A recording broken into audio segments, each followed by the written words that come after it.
¿Qué tal? ¿Cómo están amigos y amigas de esta comunidad? Como siempre un gusto, como siempre un placer que nos acompañen. El tema de la elección judicial es un tema que comentábamos hace unos días, incluso este mismo martes. Es una elección tan importante como elegir presidente de la República, si queremos dimensionarla de cierta forma, y cómo se ha venido desarrollando, qué nos ha dejado, hacia dónde va, en fin, cómo hemos visto las campañas. Voy a platicar precisamente sobre este tema con la abogada, la doctora Aleida Hernández, a quien por supuesto le agradezco muchísimo que nos tome la comunicación. Doctora, ¿cómo estás? Muy buenas tardes. Gracias por acompañarnos. Muchas gracias por la invitación, Jesús. Un gustazo estar en tu programa. No, Aquí hombre, el honor es estamos. nuestro. Aleida, de entrada te preguntaría, ¿cómo has visto este proceso rumbo a la elección judicial? ¿Qué pros, qué contras? ¿Cómo lo valoras todo lo que ha sucedido? Pues mira, en principio decir que es una elección inédita, eso es algo histórico, se ha dicho en muchas partes, se ha mencionado mucho, y es histórico porque, bueno, vamos a elegir 881 cargos de elección judicial, cargos judiciales a nivel nacional. Pero a eso hay que agregarle también que va a haber 19 entidades de la República que van a participar también en la elección judicial de cargos judiciales locales. Así que, bueno, es una elección compleja. Yo sí diría que es una elección compleja tanto desde el diseño institucional, es decir, todo lo que ha tenido que ver con cómo elegir las candidaturas, quiénes han participado, las boletas, cómo tenemos que irnos familiarizando con este tipo de elección que es inédita, como decíamos. Bueno, tuvimos en 1857 en algún momento la elección a los cargos de la Suprema Corte de Justicia de la Nación, pero bueno, hace muchísimo de todo esto, ¿no? Hace más de 100 años que no hacemos este tipo de proceso y solo era para el máximo cargo, que era la Suprema Corte de Justicia de la Nación. Y en este escenario, pues claro que hay mucho que conocer, mucho que saber sobre las candidaturas, son muchísimas las candidaturas que estamos viendo y que tenemos que revisar, así que se presenta en muchas dimensiones un gran reto. El reto primero del diseño institucional, de la propia reforma, de la propia implementación, que eso le correspondió al INE, y ahora nos corresponde también a la ciudadanía pues buscar información, enterarnos bien de las candidaturas, los perfiles.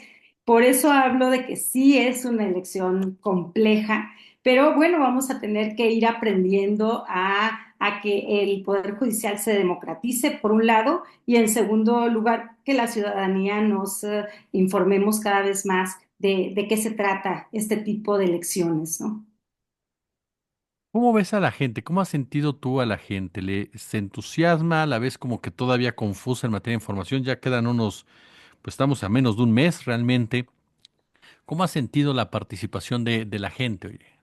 Yo veo como diferentes expresiones de la gente. En primer lugar, veo personas muy interesadas en la elección, muy entusiasmadas con ir a votar, con que se les ofrezca esta posibilidad de cambiar a los integrantes, a las y los integrantes del Poder Judicial. Hay un entusiasmo por transformar, por participar en transformar el Poder Judicial.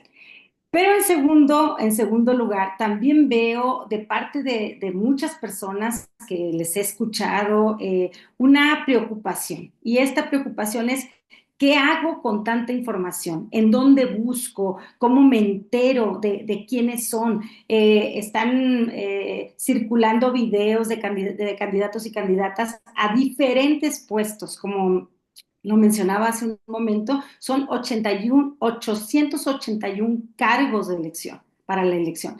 Esto a nivel nacional, pero también se agregan las que mencionaba de las entidades federativas. Entonces, las personas están viendo videos, contenidos, llamados a votar por su perfil, de cada quien, de cada candidato o candidata, pero es difícil distinguir o que las personas que no están como muy avesadas en cuáles son los cargos del Poder Judicial. Y yo te voy decir también, los que estamos en el campo, en el campo jurídico, no es que sepamos todos y cada uno de los cargos y qué hacen todos los cargos. Entonces, por supuesto que cuando una persona mira un video de TikTok o mira un video en Instagram o un llamado a votar de un candidato o candidata y le dice, quiero tu voto, te pido tu voto para el cargo de magistrado de circuito, y después le aparece una persona que le pide el cargo, el voto para el cargo de juez de distrito. Por supuesto que eso genera mucha confusión en la población. Por eso es un gran reto que se pueda comunicar de manera sencilla cuáles son los cargos que vamos a tener a elegir y cuáles son las múltiples candidaturas para optar. Creo que va a ser un reto muy grande de parte de la población y de la ciudadanía, ir a votar de una manera reflexionada, de una manera informada. Entonces, por eso veo estas dos dimensiones en la gente. Muy entusiasmada por un lado, en muchas personas, y por el otro también muy confundida y preocupada de no tener clara la información para ir a votar. ¿Cómo has visto los perfiles de los candidatos y de las candidatas a la Suprema Corte de Justicia? Vi que en tu cuenta de X hiciste un ejercicio de ir publicándolos. Sí, estoy haciendo ese ejercicio precisamente, Jesús, porque me preocupé mucho de estar escuchando a distintas personas decir, yo no voy a ir a votar, no porque no me interese, sino porque no tengo claro qué voy a votar, a quién puedo votar. Entonces, empecé a revisar de manera sistematizada los perfiles, empecé por los candidatos y candidatas a la Suprema Corte de Justicia de la Nación, que debe recordarse es el máximo órgano jurisdiccional de nuestro país, y tenemos que votar por 9 personas, 5 mujeres y 4 hombres. Entonces empecé a ver los perfiles y la verdad es que te voy a decir que aunque había visto algunos perfiles conocidos, había seguido algunas trayectorias, ahora que lo estoy haciendo de manera sistematizada, tengo la convicción de que hay muchos perfiles que van a ser, que son adecuados y que pueden llegar a hacer un buen papel como integrantes del máximo órgano jurisdiccional que es la Suprema Corte de Justicia de la Nación. Veo perfiles, para empezar por los de la Suprema Corte de Justicia, veo perfiles que vienen de trabajar con organizaciones de la sociedad civil y de derechos humanos y en defensa de pueblos indígenas. Veo también personas que tienen una larga trayectoria en la judicatura y que algunas de ellas no han tenido ningún tipo de mancha en su expediente, digamos, de la trayectoria. Luego veo personas que tienen una visión social del derecho, que es algo que también tenemos que identificar. Personas que desformalicen un poco el campo jurídico, ¿no? O sea, que no se vayan solo por la cuestión de lo que dice estrictamente la norma o textualmente la norma, sino que hagan análisis de contexto, que tengan una sensibilidad social ante el sufrimiento de las personas, ante el sufrimiento de la gente. Creo que una de las cosas más importantes que debemos identificar en los perfiles es que haya no solo conocimiento técnico, que es importante, sino también una sensibilidad social, una sensibilidad a lo que le ocurre a las personas. Que llevan sus casos y que están sufriendo, que tienen una complicación y que quieren que haya una impartición de justicia pues expedita, pronta, no que los tengan ahí esperando a que se les haga justicia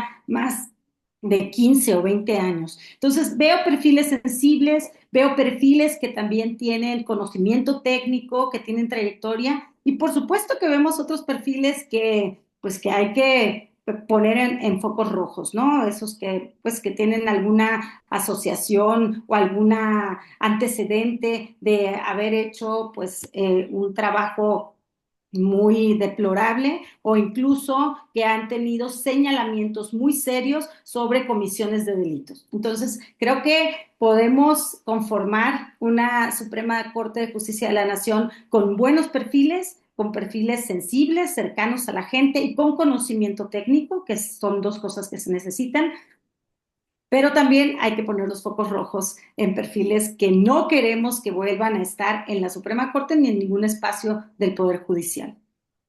Y que a final de cuentas lo fundamental es que la gente se, como bien lo señales, se informe respecto a estos candidatos, estas candidatas, que se allegue de esa información y que sepa, bueno, tal persona estuvo haciendo esto, tal persona tuvo estos cargos, tal persona tuvo estos pactos y por lo tanto ya no se vuelve idóneo o idónea para una nueva Suprema Corte de Justicia en donde buscas que ya no se repitan los vicios de años anteriores. Por supuesto, creo que una gran parte de la población lo que queremos es que sean personas juzgadoras sensibles a lo que le sucede a las personas cuando presentan sus casos, que sean personas que tengan perspectiva de derechos humanos, perspectiva de género, que tengan una visión también de interculturalidad, de esto que quiere decir que no solamente prevalezca la visión occidental de la justicia, sino que también se incorporen otras formas de ver la justicia, como la que proviene de los pueblos indígenas, de las comunidades afromexicanas, entre otras. Queremos otro tipo de justicia, una justicia que no sea elitista, una justicia que esté cercana a la gente, que escuche. Creo que una de las cosas deplorables que hemos tenido en la justicia mexicana es que ha sido inaccesible para muchas personas, sobre todo para las personas en situaciones de vulnerabilidad, más precarizadas, porque es caro llevar los casos ante estas instancias, ¿no? Entonces, queremos que las personas que integren el nuevo Poder Judicial tengan esa visión y que además se sientan vinculadas a la sociedad y no en lealtades en torno a grupos de poder que hay dentro del Poder Judicial y que han sido férreos detractores incluso de derechos sociales en muchos casos o de sensibilidad con las personas que están en situaciones más vulnerables. Oye, y en todo este marco, sabemos lo complicado que ha sido la reforma, la aplicación de la reforma como tal, ahora esta misma elección, como bien lo has comentado, eh, pero vale la pena, es decir, vale la pena ante lo que teníamos y lo que se necesitaba cambiar. Sí, por supuesto. Fíjate que a mí me gusta mucho mencionar el caso colombiano en cuanto a ciertos aspectos de su justicia que han ido transformando y que México podría estar en una coyuntura adecuada digamos, retomar algunas experiencias. Por ejemplo, ellos hacen para temas de pueblos y comunidades indígenas, proyectos neoextractivos y demás, van al territorio los jueces y juezas, van al territorio y miran la realidad, miran lo que está aconteciendo. Creo que necesitamos cada vez más personas juzgadoras, menos de escritorio y más de territorio, es decir, que conozcan la realidad que juzgan y que puedan tener esos elementos de ponderación en sus decisiones. Creo que hemos tenido jueces y juezas o personas juzgadoras muy encerradas digamos, en torres de marfil, en donde desde lejos sin conocer los contextos de las personas, sin conocer lo que deciden de manera directa, pues toman decisiones sobre el futuro y el presente y el futuro de las personas, sin conocer las realidades concretas. Hemos tenido una justicia muy elitista que solamente tiene lealtades de los grupos que los llevaron a esos puestos o de las carreras que fueron diseñadas para seguir articulándose en esas lealtades. Necesitamos personas juzgadoras que tengan una vocación de servicio y que se entienda que están allí para para ofrecer un servicio público, un servicio muy delicado que es la impartición de justicia. Por eso creo que que aunque ha sido una reforma muy compleja, pues muchos pudimos haber querido que fuera gradual, que no fuera una reforma en donde vamos y elegimos tantos cargos, sino que hubiéramos empezado, por ejemplo, con los ministros y ministras de la Suprema Corte de Justicia de la Nación, que hubiéramos seguido con los magistradas del Tribunal Electoral Federal, del Poder Judicial de la Federación, después con las magistraturas del colegiado de circuito y luego con los jueces de distrito. Pero pues se hizo en paquete porque pues cuestiones políticas, cuestiones de coyuntura política en su momento dijeron vamos con todos, vamos a renovar radicalmente al Poder Judicial. Y creo que una de las cosas que es importante destacar de esto es que la ciudadanía va a participar en esta democratización del Poder Judicial y luego vamos a poder ver cuáles son los resultados, evaluarlos y tal vez repensar cómo poder continuar con la participación de la ciudadanía en la elección de los puestos al Poder Judicial. ¿Qué nos falta, además de esta reforma que da Leida? ¿Qué nos falta? La reforma de las fiscalías. ¿Cómo logramos seguir avanzando en busca de ese sistema de justicia completo en donde, por supuesto, está lo que es la impartición, pero ¿qué es lo que sigue en este panorama? Efectivamente, Jesús, lo has dicho de una manera muy adecuada. Algunas de las críticas o muchas de las críticas que se hizo a la reforma judicial fue que le hacía falta la pata, le hacía falta el brazo, un brazo importante que era la reforma a las fiscalías. ¿Por qué? Porque muchas veces se presentan casos en muy mal estado, digámoslo así, carpetas de investigaciones muy mal planteadas a los jueces y los jueces se quejan y dicen, bueno, ¿qué hago yo con un caso tan mal planteado? Lo tengo que desechar, no puedo llevar a cabo una buena impartición de justicia porque las fiscalías, que son también las que presentan los casos, las carpetas de investigación, lo hacen mal y hay mucha corrupción ahí. Entonces, efectivamente, se tiene que hacer una reforma muy importante a las fiscalías y bueno, prácticamente todas ya son fiscalías, se tiene que hacer eso para que pueda articularse bien todo el sistema de justicia. Cuando hablamos del sistema de justicia, estamos hablando de las fiscalías, o sea, eso sería todo el trabajo de investigación de los casos, y luego estamos hablando de administración de justicia, que es lo que hacen los jueces. Si no tenemos todo eso muy bien coordinado, muy bien articulado, algo va a quedar en el tintero, algo va a quedar en mal estado, no vamos a estar logrando una mejor justicia. Y en ese sentido me llamó la atención de los perfiles a ministros y ministras para ser candidatos a la Corte, que menciona eso como propuesta. Que va a impulsar, digo, no le corresponde específicamente hacer esas propuestas, pero bueno, va a impulsar reformas a la impartición, a la investigación de los casos, a las fiscalías, para poder fortalecer todo el sistema de justicia. Creo que no, está muy bien que los ministros y ministras de la Corte impulsen unas reformas para reformar todo el sistema de justicia, porque si no está bien, si no están bien las fiscalías, no estarán del todo bien los juzgados, no estarán del todo bien los jueces y juezas, las personas juzgadoras con lo que les ofrecen las fiscalías. Entonces, por supuesto que se necesita una reforma radical también a las fiscalías. Maestra, doctora Leida Hernández, de verdad, siempre es un placer escucharte y aprender de ti y honrados de que hayas tomado nuestra conversación el día de hoy, oye. Al contrario, Jesús, muchísimas gracias a ti y saludos también a tu audiencia.